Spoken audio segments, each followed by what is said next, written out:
me and the man underneath the bridge is one thing, it's the bridge. But we are all addicts, and that's what I love when I speak and engage, where I see everyone's head doing this because they can relate. Right. Okay. And once again, it's a person, place, thing, or a thought that has become my source. And for me personally, I had to reach for the invisible to fix my visible problems. All right, guys, got a crazy story for you guys today. We got Michael Molthan here today. Made the drive all the way from Dallas. Thanks for coming on, man. Man, I appreciate you. What an honor. Yeah. It's so good to meet you. And I love what you do. I love what you do. I saw you on Steve-O, and I was like, who is this guy, man? That was a good show. Yeah. So first of all, how did you get on that show? Because that's crazy. Well, we, M to the Rock is our platform and our show, just like yours, where we have, inspiring stories from, inspiring people. And he was on his bucket list tour, and the PR team that was, running M to the Rock at the time just took a stab and reached out to him to see if he'd be a guest on the show. And he literally flew a red eye in and came in and he was real quiet, kind of reserved. And I came in, it was cold at the time. I had a jacket on and he was kind of sizing me up, Oh, yeah. And then once I took my jacket off, I saw the tats and we started the show. He was kind of reserved, but then there was a connection that we could relate to each other as far as drug addiction, alcoholism, and partying and all that stuff. And it popped. I mean, we couldn't even go to commercial breaks. I mean, Damn. he just would not stop talking. He was, Holy crap. But he's such a good dude, very passionate about That's surprising his recovery. that he was introverted, because when you think of Steve-O, you think of just huge extrovert. Yes. Yeah. And I'm that way too, introvert, off the screen, I'm pretty quiet. But yeah, he is a good dude. I highly endorse him. Yeah.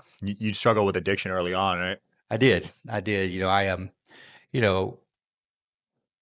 My story's no different than any other drug addict, alcoholic. I drank, I did drugs, I fell down. I said I was never going to do it again. I meant it, and I did it again. I didn't know why I was doing it. But, I've learned today that, we're taking our focus off the word addiction and, addressing why the addiction. And we've even broadened it, further. And when I speak and tour, everyone's an addict. Everyone is an addict. And so what is addiction? Addiction is a person, it's a place, it's a thing, and a scary one, Sean, or a thought that has become my source. There's a stigma to drug addiction and alcoholism because the consequences are so severe. Thank God for me. And we're radical, but it frustrates a lot of people who are drug addicts and alcoholics. And the reason why it has a stigma is they get frustrated because they actually see their behaviors too, but their relief for pain and suffering is something different. It could be shopping, it could be gambling, it could be work, it could be golf, it could even be service work. That becomes their source, and they think that's what defines them. Money, and power. Power is another one. It's a big one. It's a big one there. So you're so right, though. Everyone is addicted, which is a total mind shift, right? Because before, when you thought of addiction, it was just negative. Yeah, I mean, you think of the man underneath the bridge or the woman underneath the bridge, and you think of a drug addict and an alcoholic and a $2 needle junkie. Right. And, that has what's been, that's the stigma. And it's not true. I mean, for me, the difference between me and the man underneath the bridge is one thing, it's the bridge.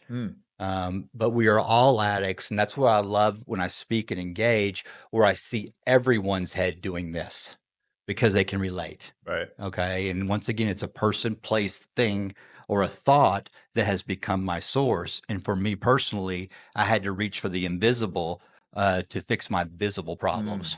So you've just shifted your addictions towards more positive ones, right? That's correct. Yeah. That's correct. And so it's, and I always tell people that when I wake up in the morning and my eyes are open, I'm in full blown relapse. Wow. Because I'm seeking these visible things. But the great thing about my life today is I recognize the behaviors. And, my fiance, if she calls me out on something that she recognizes it, I don't get angry, mad, and all that stuff. I'm grateful that she sees it. Go, man, you're right. You thank you for checking me, because I need to look at what the root of the problem is. Right. Because for so many years, we keep watering the leaves on the tree, wondering why the tree is dying, and we have to get to the root of the problem. Absolutely. That's cool. I just met your fiance, wonderful woman you picked. Yeah, she's amazing. Yeah. I wouldn't be here if it wasn't for her. Wow. Yeah. How'd you guys meet? We met, 3 years ago, and she's a producer, songwriter. She raised money for films, and she approached me, and Mm, she approached me at a detour in my life, a dark point in my life where I was going to hang it all up. damn. I'm not making any money. I mean, I keep serving and serving and serving and helping people, and it was pour me, pour me, pour me a drink. And our paths crossed, and she literally looked at me and says, "You're a rock star. You're the real deal, and I believe in you, and I want to help you." And it was just two humans, Mm, working together. And so as we work together, we still haven't gone on a date. Uh, you know, a, a chemistry, formed, and it's the most incredible relationship I've ever been in. wow. You didn't. Yeah, for You the didn't. first time, I'm not taking a hostage. That's awesome. So you didn't go on a date Not yet. We never went on a date, three and years later. it just formed. We've been working so hard the last 3 years, and we got the book coming out, and in a film, Yeah. and so it has been something else. I Wow. just flew in from LA to meet you here, so Crazy. Well, yeah, once that comes out, hopefully you guys can get on a date, man. yeah, we need to. little We vac- need to go on one. little vacation or Bless her, but something. she's behind the scenes, and she's the voice that's not heard, but wouldn't be here without her. Absolutely. So right now, people are addicted to this phones. I talk about that a lot. Like it's bad. Even my screen time. Well, granted, I'm working on it, but still, my screen time's like 8 hours a day. Isn't that Mhm. crazy? Yeah, and it's so funny you said that because when I speak, to prove my point that everyone is an addict, I have everybody raise their hand who has a cell phone. Every hand goes up, right? And when I speak to kids, that haven't been introduced to drugs or alcohol yet, when I educate them on addiction, they have their phones, and so I educate addiction as a mental obsession. It's what it is, and so can you? And I'll ask you this: can you go 24 hours without your phone and not think about it? No, not right now. Right. And so that's the mental obsession. And what it is that it's like every hour it goes by, it's like, okay, I wonder if someone texts me or Right. like if someone commented on a post I made, what's going on and all that stuff. And we become literally what's called a dry drunk, Mhm. where we're actually just miserable, just sitting there because we are mentally obsessed over this visible thing that's got a hold of me. It's bad. Yeah. Yeah. I Yeah. remember growing up because I grew up without phones. I didn't get one until high school. And I just feel like now it's really tough to fight it off. I see the kids growing up now with phones Yeah. and they're glued. They are, and it's scary because Lee and I were actually talking about this. I'm 55 years old, so I grew up. I remember the rotary phone. I remember it went to a push button phone. I remember the phone on the wall. And in order to have privacy, you bought the real long cord so you could walk, around. And then the cordless phone came Mhm. out. And then TV grew into cable and all that as it, really morphed. And then computers happened. And so I've gotten to see all this, grow before my eyes. But I remember as a kid when there was no phone and everything like that, man, you went outside and played and you rode your bike without a helmet and see how many see how many people you could jump on your bike. Yeah. And so I just don't see that anymore today. No, I don't see kids playing outside Yeah. anymore, which is crazy to me Yeah. because that was a big part of my childhood. Yeah. And I think it's important for kids to play Yeah. outside and learn that way, dude. Yeah, schools are banning phones. It's pretty crazy. Yeah. And that's good that they're banning them. Must be tough to be a teacher right now with the attention span so It's short. got to be tough. And I mean, do kids still write in cursive? What? Are kids still being taught to write in That's cursive? useless. Yeah, I mean, so I remember writing. Always had really neat handwriting, and I remember I'd win the handwriting awards for cursive. And so Wow. this is the world has really changed, and there's still 24 hours in the day, and we all had that TikTok attention span, that 13 seconds. Yep. And it's sad. It's really sad, Yeah. man. So for those that don't know your story, we probably should have started with this, but Yeah. could you briefly tell people your story? Yeah, I mean, I just real quickly, I grew up in a well-to-do home. I mean, a wealthy home in Plano, Texas, and I grew up in country clubs, and I grew up playing golf, and behind closed doors, it was a very physically abusive, family.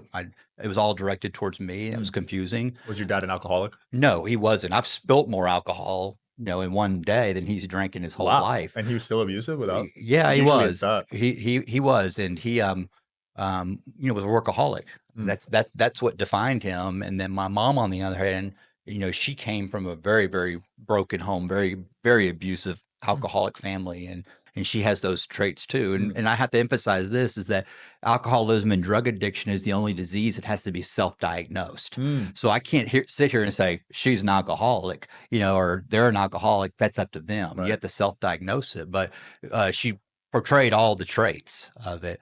So it was very confusing because when we go outside the home and go to the country clubs, we look like this perfect family. So it was Yeah, very confusing. And so alongside of that, her father, my grandfather, my entire childhood was sexually abusing me.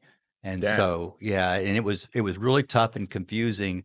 So I would stuff it and I would keep a secret, but I was real outgoing. I wanted to make everybody laugh, and I was just really driven to always relieve my parents' pain and suffering. I wanted their acceptance. So I literally, was sent to my room. I grew up in my room. I mean, I literally watched a tree grow. Wow. So I had real trauma as a kid, and I love to talk about trauma because that's where addiction comes from. Any sort of addiction is we seek these visible things to try to ease the pain and suffering and the trauma. Mm, But I had real trauma, and then once alcohol and drugs came in my life, I started to feel like everybody around me looked. I'm like, wow, I've arrived. And in order to keep that same feeling, I would do more and more and more until I was drinking and using drugs to feel good about the bad decisions I was making. And now I was creating self inflicted trauma on top of the trauma, damn. multiple attempts. But, you know, I kept it together. I mean, I was a good golfer. The men in the locker room raised me. These wealthy, successful men golfers. They taught me how to drink. They taught me how to gamble. Um, Taught me how to play golf, and they also taught me how to die. Mm, And so, went straight from high school to the pro golf tour and caddied wow. for the best golfer in the world at the time, Lanny Watkins. For 5 years on the PGA Tour, and got off and got into real estate and home building, and became one of the most well known high end luxury home builders in the Dallas Fort Worth area. Crazy. And married a girl we were best friends since kindergarten, but she didn't know who I was. Really? I was in character all the time. No one knew the darkness. Mm, you Uh, never told her any of this? None of it, none of it, Wow. yeah, and so, I just had this darkness, and then in 2009, she had a massive brain hemorrhage, Damn. and my whole life changed, and the families came in, they were fighting over money, and I was scared, and then, I twisted off and literally, lost everything, and, in 2011, I got my very first arrest, mugshot, and I was drunk and high, had a lot of and I went to a place I said ago, it's jail, in Dallas County Jail, the largest jail in the country. Wow, Dallas is the largest? Yeah, Lou Stewart Justice Center. They house 7,500 people. Holy, why is it Yeah, so bad out here? it's just I don't know. It's just Dallas. such a large town, and in fact, there's a tower called the North Tower, and the second floor is called the Jungle, and it's one of the most dangerous floors. Jesus. And they misdiagnosed me. They categorize you when they arrest you. Yeah, They put the chomos together, they put the misdemeanors together, and the drugs, and then the murderers, and they put me in that tank. And in that tank, it was after my first arrest, I literally say, Sean, man, I'm never doing this again. And I meant it. And I got bonded out on a second degree felony, and got bonded out, got back to my, apartment. And I said, I just need to knock the edge off. Remember, I said I was never going to do it again. And I meant it. I took one sip of alcohol and I was drunk and high again that night. damn. 26 mug shots later, total of 27 mug shots. I finally realized on the 27th mug shot that homeless, had nothing, living in a stolen suburban behind the bait shop at the lake. Alcoholics, we always end up at the lake for some reason.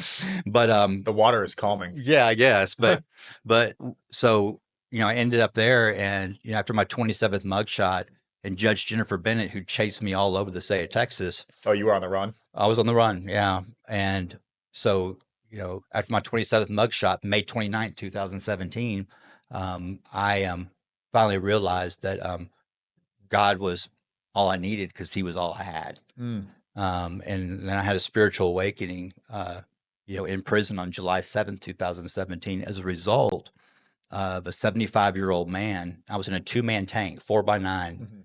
We didn't get to move around only like 3 hours a day, Jeez. and I'm losing my mind, and they called me Rabbit because I couldn't sit still.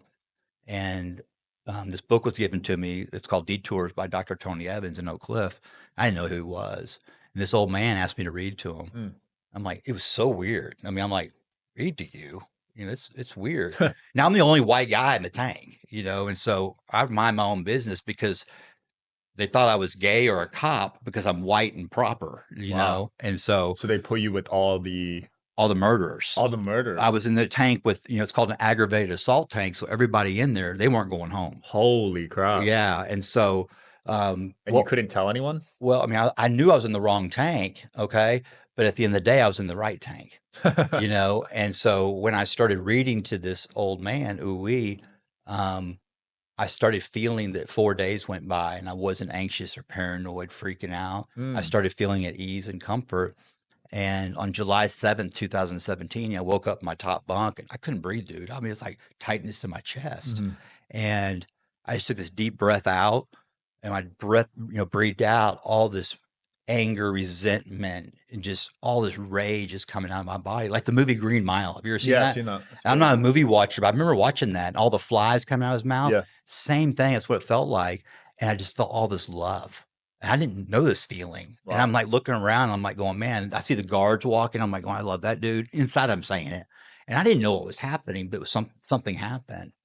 Um, and as a result of, you know, me reading to Ui, um, I was out of self for the very first time. I was serving somebody Mm. and I was expecting nothing in return. Wow. And then I caught chain, you know, and I went down to Central Texas. I was on my way to prison. And on October 3rd, they put me in the same tank, rock and roll. And went in there and the same thing happened. The tank starts coming closer together. I was tank boss, Mm. you know, and I wasn't this jailhouse preacher. I didn't know what I was reading. I didn't know anything Yeah. about the Bible or anything like that. I was just learning. So you were just reading to people? I was just reading. They would ask me, and then they saw my handwriting. I'll write your name when we're done. Yeah. Super neat. It's yeah, and so people always ask me to write their name, and so I would write their name for them, and they'd say, "What are you reading?" And I would read out of the book Detours or you know out of the Bible, and I always said, "This is how it's affecting me." I wasn't preachy, you Mm. know. Then they asked me to get up and speak at dinner, and so I would read a quote. You know, Wow. so I In started, prison? yeah. So Holy crap. and I wasn't preaching because I wasn't this jailhouse minister. And so I would say, man, I can really relate to this. This is really helping me, you know, Yeah. and it created a lot of hope and it helped me. And that's how I started my speaking career was in prison. Wow. So this is what's cool is on October 13th, 2017, they came over the loudspeaker and they said, you know, Michael Molthan bunking junk. And everybody's freaking out. They're like, Mm. what's going on? I'm like, that's gotta be a mistake. And they set me free. And they released me, and they literally had to physically push me out Whoa. of prison. They didn't want you gone. Yeah, and I was 300 miles away, and that was the first time when the gas of the world hit me. You know, I just said, "Okay, God, we've been talking." And I said, "God, what do you want me to do?" And just through thoughts and feelings, he just said, "Walk." So I made the journey 300 miles back to Dallas and turned myself into Judge Bennett. And she had heard what I've been doing behind the walls. I'm bald, sunburned. And she says, I don't want to get in the way of it. And she set me free and she says, go pay it forward. And here I am with you today, Holy crap. paying it forward. So you were supposed to go back Yeah, to I went to prison? turn myself into, they made a mistake. There was a technicality, I thought. Oh. I mean, literally, I was having cops run my driver's license number. I had it memorized. I didn't have any ID. Yeah. And they would run it. They said, you don't have any charges. Wow. It was just all wiped. Oh my gosh. Yeah. So it was just, yeah, that's right. Oh my God, that's what it is. And so, but you know, I'm a huge believer in Jesus Christ. I'm a huge believer in the Bible. It works for me. That's not my platform. Mhm. You know, I just want to show the world who God is, not tell them, you know? Respect. Yeah. Some people Yeah. are a little too pushy with that. Yeah, I just want to show them. Yeah. Because I remember seeing men when I was growing up, you know, like going, there's just something about that guy. You feel a man walk in, The it's just a energy. good spirit, Yep. energy. Like, I'm on with that guy's guy. Agreed. And that's what I want to be. I love that. Do you still talk to Hui? He's still locked up. Oh, he is? Yeah, I don't know his free world name and I Damn. don't know, but he God used him to save a lot of people's lives. And what's interesting is when he was a young man walking down the streets of Oak Cliff in Dallas, which is Mhm. South Dallas, Dr. Tony Evans used to pick him up and go to church, and he'd be detoxing off. Wow. And that book, you know, crossed our path.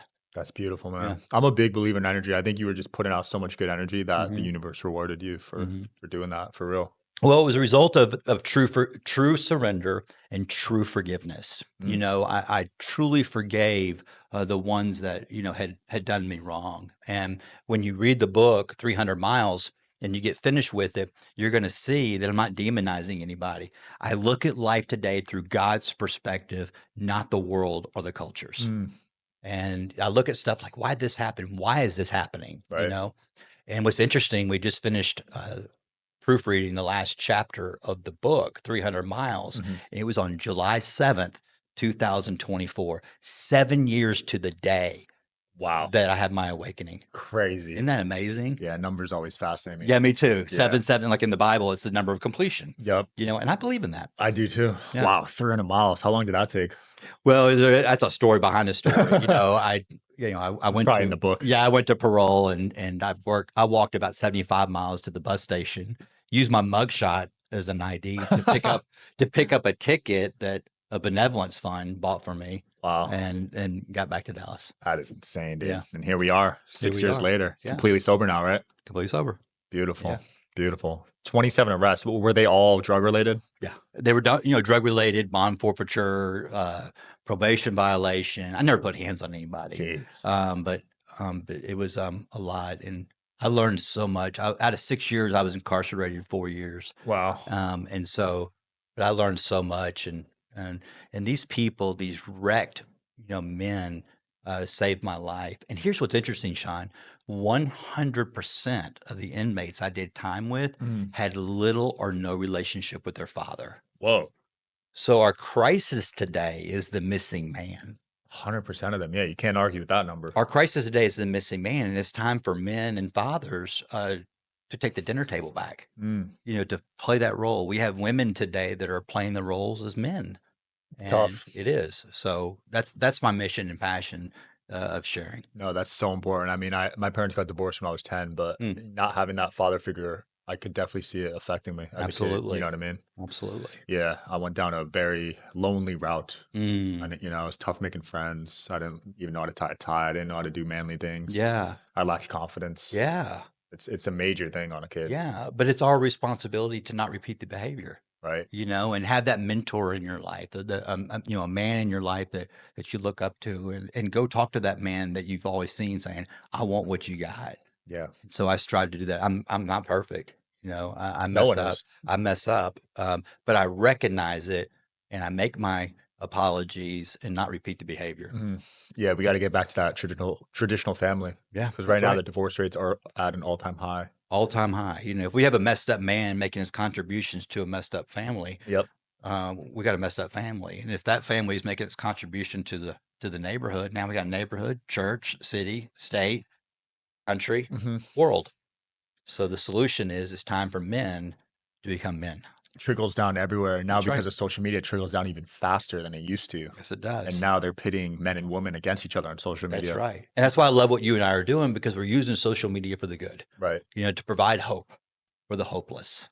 Yeah, I hate when yeah, there's all these shows that debate and stuff. Like it's called Red Pill Movement. Yeah. I don't know if you see it, but it's really bad, man. Yeah. Creating controversy to create engagement. That's a luxury I don't have. I'm not a fan of that model. Yeah. It's too It's just toxic. too easy. And it's gonna come back on the person creating it too. Right. That negative energy that you're putting out. Right. And it's usually an angry person, Yeah. and at the end of the day, I feel for them, and that's why, what I do, it's hard to get engagement and following, because we get a lot of views. But as far as engagement, people don't want to step out there and make a comment because they're too scared that someone might see their name on there going, oh man, they may think I'm this way. No, So, 100%. I can but relate. All my most positive content doesn't get as yeah. much engagement as. And here's what's interesting on M to the Rock. I actually looked at this. People were making assumptions that we had a more female following. We actually are 65-45 male female. So we actually Wow. have more men following M to the Rock than women, but they don't engage. Yep, I'm the same way. Yeah. Yeah, 70-30 men Yeah. to women, but women engage way more. All the time. Yeah. Yeah. Do you still have emotional control, like issues controlling anger and stuff? I do. I do. When I get angry, when Lee checks me and, holds me accountable, I feel old behaviors coming back. I get in fear. Mm, So when I get in fear, I get angry. But you know what? 100% of the time when I'm angry of what she's saying, it's because she's right. Wow. It's because she's right. And so I've gotten and the anger is different. My anger is within. Mhm. I get quiet, real quiet. Um, but also, what I'm working on too is when I get accused of something that I didn't do or say. Yeah. Anybody in the world could say it, but if you're in my little bitty small circle, my circle's very small. If someone were to say something in my circle that accused me of something I didn't do, dude, I can't get out of bed. Mm. I mean, I'm better at it. I mean, it just wrecks me. Damn. And I try so hard to, prove myself, but I'm at peace because I know truth. I know my side of the street is clean. Yeah. And if I'm wrong, I'll admit it. I I'll feel admit that. it. But man, I have to work on myself not to beat myself up with the bat and try feather. Yeah. It's a little better. Dude, it's something I've been working on because when my mom would walk into the room when I was growing up, my reaction would be to tense up and to argue. Yeah, I can relate. So I would take that on my fiance, even though when she was coming with the best intentions, my Right, immediate reaction is to argue and fight. right. And it was tough to get out of that, man. Well, you bring up a good point. I talk about, it's fear. And fear is, I mean, the acronym for fear is false evidence appearing real. Mhm. It's not real. If I don't do anything with that emotion of fear, it turns into resentment. Then it turns into anger. Then it Mm. turns into rage, and then isolation, paranoia. So, what's the solution to fear? Is we talk about it. Mm. That's the solution. It's not medication. It's not all this stuff. Definitely not medication. Yeah. So is we talk about it. Yeah. And as men, we need to be more open to doing that because Vulnerable. we keep it bottled in. Yes, being vulnerable, if you're a man watching this, being vulnerable is very attractive to a woman. Mm. Being vulnerable is actually being brave. It's okay to say, I feel this way. If I was watching, Lee and I were watching a deal with Jay Shetty about, about love and Yeah. That's a great relationships. show. Yeah. And if a woman, doesn't like you being vulnerable and honest, it's not the right woman. Yeah. And that's where Lee comes in. She really thrives when I'm vulnerable and That's honest. awesome. Yeah. I used to hold back tears. Me too. And then my dad passed. And that was probably the first time I cried in 10 years, maybe. Wow. Yeah. And It's okay to cry. yeah, I let it out. But even when that happened, I was like trying to fight the tears. I Yeah. was like, what the hell? Like Yeah. my dad just died. Yeah. You know what I mean? Yeah. Because we're so programmed to like hold it in. Yeah. Crazy. So I cry at movies now. You know what Yeah. I mean? Yeah. Same. Now I can tear up at movies. Yeah. So we're allowed to do that. We are allowed to feel. Feeling is okay. Mhm. Stuffing it, not okay. Because what happens is the more and more I stuffed my feelings in the past, my solution to make those feelings go away is to seek visible things to try to fix this invisible problem. Mm. When the solution is so simple, and that's to talk about it, Yeah. with a trusted source. Absolutely. Yeah. You and Steve-O bonded over that, right? Yeah, we talk. Yeah, absolutely. And Yeah. he's very vulnerable, and we really connected. That's why I like his platform a lot because he used to be crazy, obviously. Yeah. That's what he was known for. But now, is he completely sober now? Oh yeah, he's been sober 16, 17 Yeah. years. And I I see him think. talking about that. And Yeah. it's great message, Yeah. you know? Yeah, he is. But he doesn't wave any flag. Neither do I. I don't wave a flag for any support group. Anything like that. But you know, people's anonymity is very important to me. Obviously, I'm not anonymous. I mean, my bottom was so low.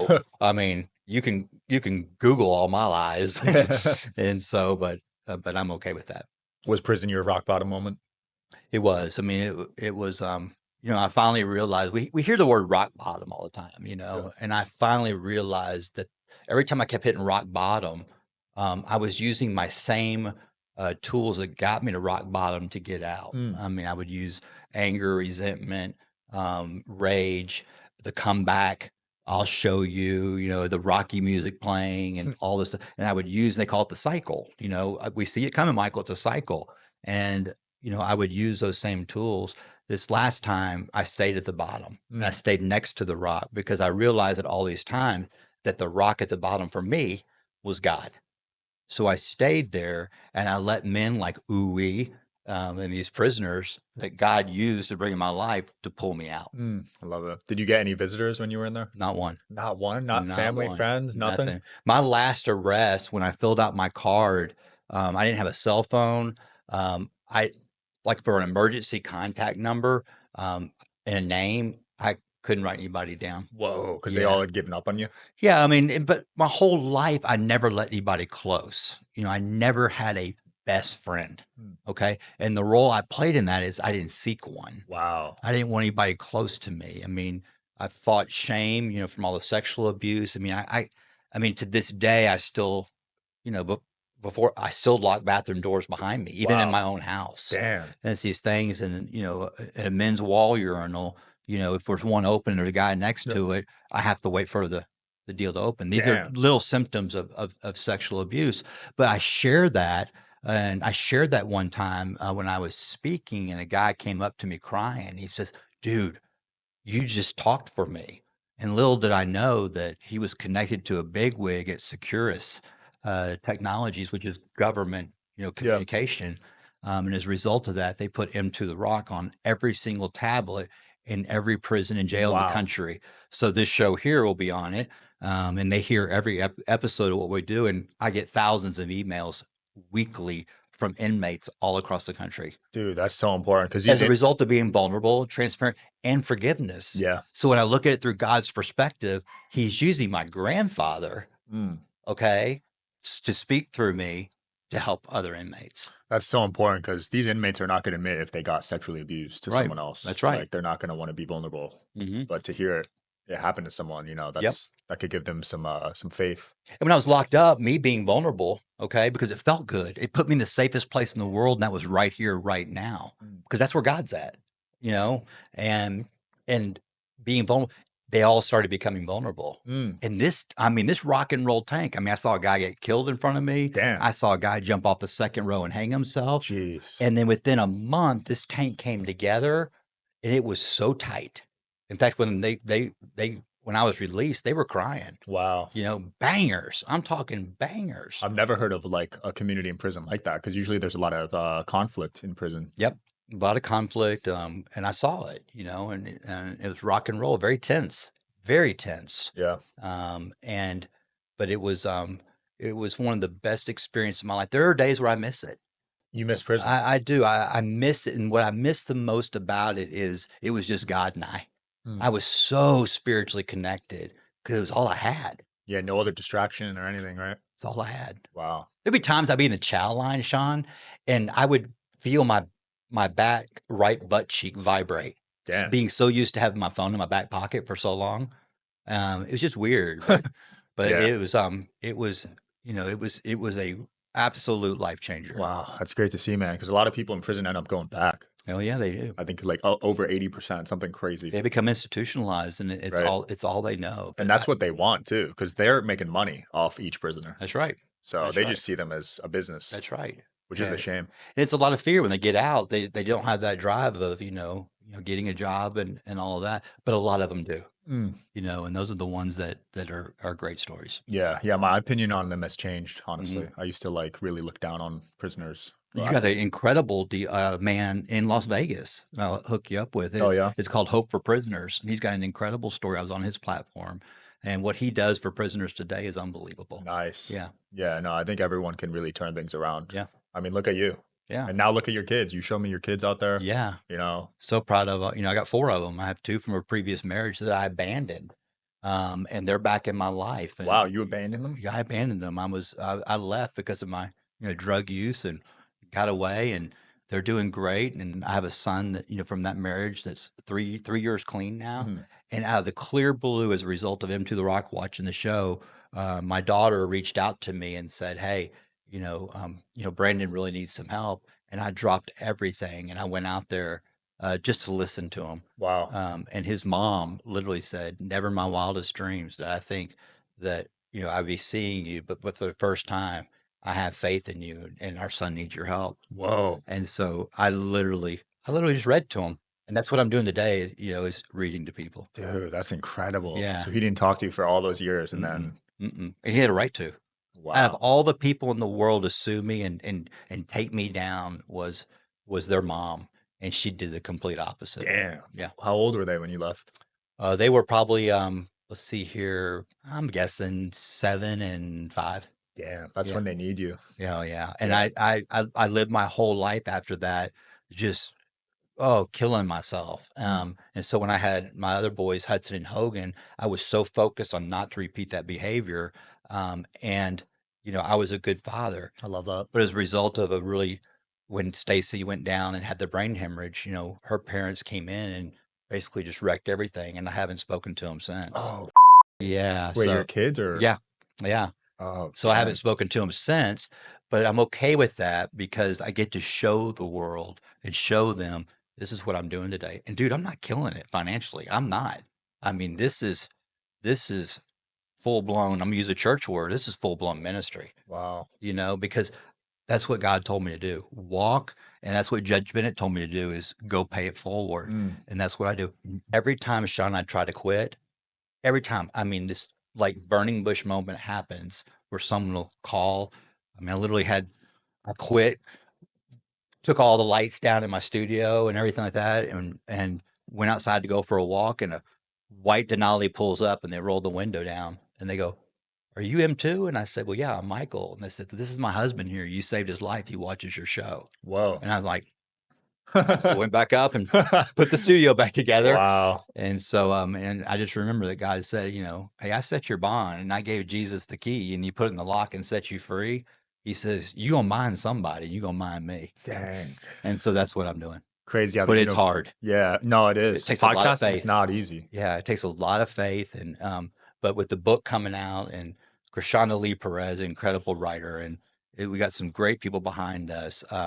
7 years later, we are starting to feel the light and see the light Here at the we end of the are. tunnel. Yeah. And it's not a train.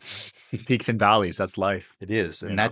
but the valleys is where when we see life through God's perspective, that's where we learn. Mm, You know, why would God allow my grandfather to sexually abuse me? Okay.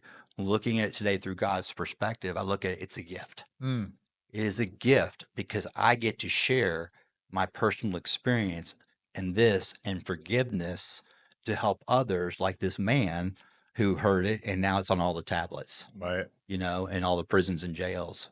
And so to be vulnerable like that and to share that provides people hope Absolutely. that they can do it. Yeah, look at all the lives you're gonna save, Yeah. man. And that's not medication. No, Yeah. definitely not. I think you'll reconnect with your kids one day too. I do too. I believe it. I do too. And people say that all the time, and I truly believe it. The problem is God doesn't wear a watch. You know what I mean? And Yeah. so I want what I want, what I want it, but I know that I'm powerless. I'm powerless over. Wow. Yeah. That must be tough on you, man. I'm sorry to hear that.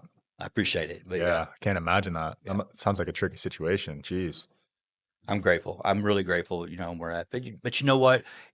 Today, we hear the word acceptance, and what is complete acceptance? And complete acceptance is when I have absolutely no resentments, Mm, because that's what's killing our human race is resentments. a lot of that. That's what's killing our human race is resentment. And how do I get over a resentment?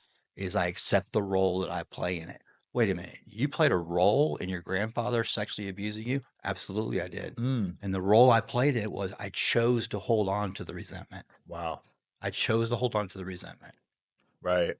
Damn. And Yeah, you got I don't have any resentments today. Now the day's not over, but I don't have any resentments today when I coach people and help people. They said, "Well, I don't have any resentments." I said, "Oh, really?" I said, "Okay, well, write down on a piece of paper everyone who owes you an apology." And they like, man, it's just like tons of people. And I said, "There's your resentment list. Yeah, everyone has them. No one owes me an apology." Could be a high school bully, it could be anything. Sure. I saw my dad live with it his whole life. His father beat him up physically, Hmm. growing up on a farm in Pennsylvania, and it ate at him, dude. Like for real. I can relate. Yeah, I could see him like being affected by it. I can relate. Yeah. Yeah. It's not okay. It's not okay what they did, but it's my responsibility to change the behavior. Yeah, it's not healthy. I know people want to have like enemies and stuff, but long term, it's Yeah. bad for your health. Yep. You know, they don't even realize it's eating at them. Well, I went to prison. Okay. I got 27 mugshots. Let me tell you why. Because I didn't know how to process fear. And it was because of anger and resentment. It Mm, wasn't drugs and alcohol. That's just a symptom, you know? wow. Um, and, and that's why I went. And now that I see it through that perspective, um, I'm at peace. Wow. Yeah, Yeah, because the anger and resentment led to the alcohol, right? That's that's how right. it worked for you. That's right. I hear people say, "I'm a functioning alcoholic." There's no such thing. Okay, Yeah. if you have to announce you're a functioning alcoholic, it means you're an alcoholic. Yeah. It's like it's like being half pregnant. You can't be that. Absolutely. When does the book and you said a film's coming out too? Yeah, we're working on that. The book will be first, and so the book will be out October 2024. You get it anywhere, and then we'll be doing a book tour across the country and speaking tour. And man, I'm like Bernie. Remember that movie Weekend at Bernie's? Yeah. I'm like Bernie. They're just going to prop me up, and I just talk. Yeah. And so and I let I never know what I'm going to say. I just simply go in the bathroom and say, God, put the words in my mouth. Because if I make up a script, everybody's going to prison. We're all going to prison, Sean. Yeah. So It's not as good when it's you could tell when people are giving like a PowerPoint slide or whatever. yeah, I It's don't not do as that. authentic. Yeah, I don't do that. Yeah, I can't do that. you got to feel out the crowd. Yeah, I just go. Yeah, I feed just off and energy. I can speak to anyone about any. I can speak to kids. I can speak to prisoners, and I can speak to corporate America. Yeah. All about self improvement. I love it, man. What's your advice to parents where their kids are dealing with addictions right now? Great question. I'm glad you asked that. Is for the parents to get help. What happens, Sean, is that the parents actually become more sick than the addict. Mm. Okay, and their drug of choice is actually the kid. Hmm. Okay, and they don't realize it, but they start co-signing on the behaviors and they start acting like it. Like I said earlier, they're frustrated because they're seeing their behaviors live on stage. They're just not doing drugs and alcohol, and so they start co-signing on it. So for them to reach out and find another family that has gone through this, all right, and lean on another family that can relate. So when Mm. they talk to that family, that when they're talking to them and then they're listening to the family that has recovered from this, they start doing this and they start looking at the role that they play in Hmm. it and they start working a program of themselves. A child or a family member that's in active addiction of anything, okay? It's like throwing a hand grenade into a family reunion. The whole family jumps on the hand grenade, Yeah. and so that's where the family has to do. And we address everybody who reaches out to us on Into the Rock are loved ones. I love that. Everyone that reached out, and it's never the addict, and when they do reach out, and I don't talk to women, but if it's a man that reaches out and I do talk to him, Mhm. I do this simple thing. I just simply say, "Why do you drink? Why do you do drugs? Mm. Why are you addicted to gambling, work, anger? Anger is a drug, and all this stuff. Why do you do it?" And they start explaining, and I Mm. cut them off. I said, "Wrong answer, wrong answer, wrong answer, wrong answer." And I said, "You're going to get frustrated with me because no one's ever gotten it right." And they keep saying it and say it, and they finally get frustrated. They go, "I don't know." Right answer. Mm. That's the right answer. Why do you drink? Why do you do drugs? I don't know.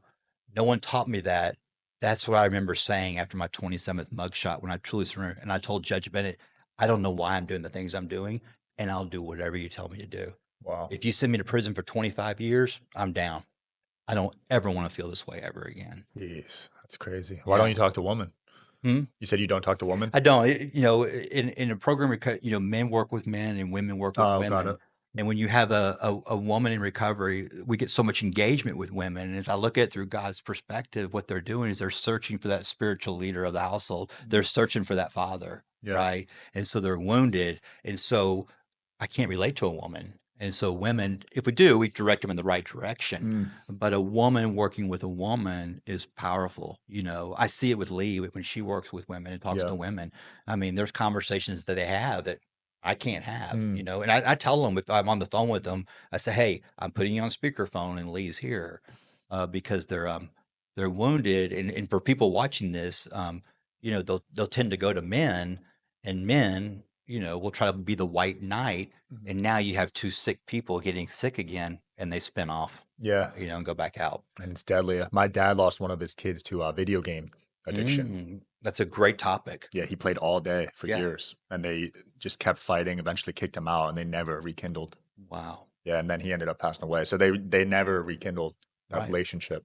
Once again, there's another visible thing. It was a mental obsession. So why was this person doing video games? The real root of it is he was trying to get relief from some sort of trauma, some sort of, of the feelings of trauma and suffering and pain. That's why we reach out for these things to get release of that. Mm, yeah. And so instead of the solution is talking about it. It's real simple. That's why dads, I can never sit with my dad and say, hey man, I'm scared. Yeah. Everybody around me is hitting puberty and I'm not. I'm scared. You know what I mean? Mhm. I couldn't have those conversations, with them. Just didn't happen. And I think parents are also scared to admit to other parents that their kids have some issues, right? Because Great every point. parent thinks they have the best kids and they're scared to. Especially in upper class. I work with Right. a lot of people in the upper class, high net worth, and it's their, they want to keep that image, and I'm like, and their kids end up ODing and dying, Damn. and then the image is out there, and then the image is actually tarnished worse. It's like, how long did you know this? Well, we've known it his whole life. Well, why didn't you do anything about it? Why Right. didn't you talk to us about it? Our son's been clean. Our daughter's been clean for 12 years. Mm, We could have helped you. right. And so that's where it is to step out there and be vulnerable. Yeah. you know The pride and the ego gets in the way. that's Yeah. exactly right.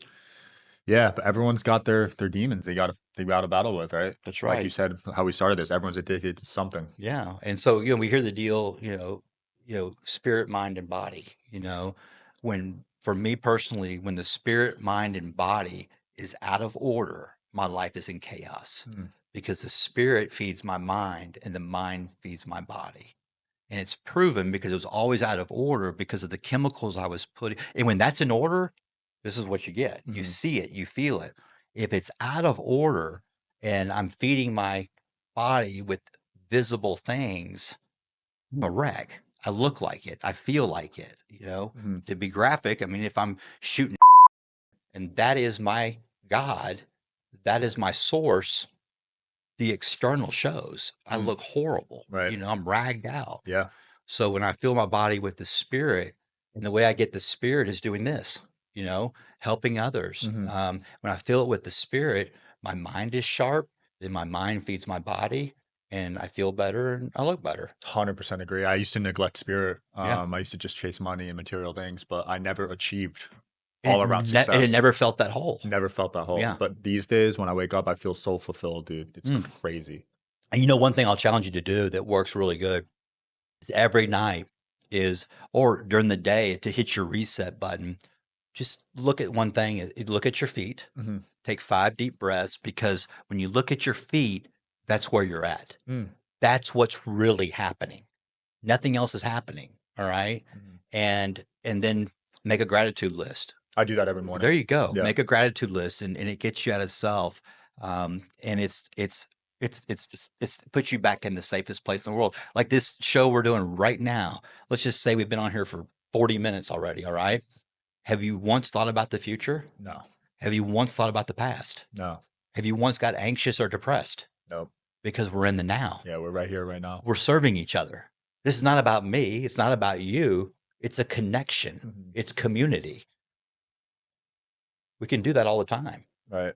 So I challenge people that, you get in the dump and you're driving, just text 5 people, Mhm. expecting nothing in return, saying, hey man, I'm just thinking about you. I really appreciate you. That's it. And what it does, it increases dopamine, but nothing like serving other people. Yep. Ken Joslin does that to me. He'll send me a video once in a while. I'll be like, wow, I've never gotten that Shout before. out to Like, Ken Joslin. yeah, shout out to Ken. I mean, he is so awesome. I mean, I remember meeting him, and I mean, he's been the best age, and that's how I met you. I mean, Yeah. He said he prayed for me. I was like, damn, no one's ever done this for me before. Like, I really appreciate you. I'm going to do it. I mean, Yeah. I really am. I feel a connection. I feel your vibe. You're a really good person. Appreciate that. I You mean, too, man. it's such a good deal. There's a lot of impact that will be made as a result of this episode. Absolutely. Like the webs of lives Absolutely. that will be saved and information shared. Absolutely. Can't wait to see the results, dude. Anything else you want to leave the audience with? No, I mean, you just share this out for you. Hit the subscribe button for Sean. Yeah. And- Hopefully your book's out too by the time this airs. Yeah, October 2024 will be out, and our website is M2, the number 2, The Rock, ROCK.com, and just go right there and you can follow us everywhere. Awesome. We'll link below. Thanks for coming on. Man, man. Thank you Yeah. so much. Thanks for watching, guys. That was an amazing episode, and I will see you guys tomorrow.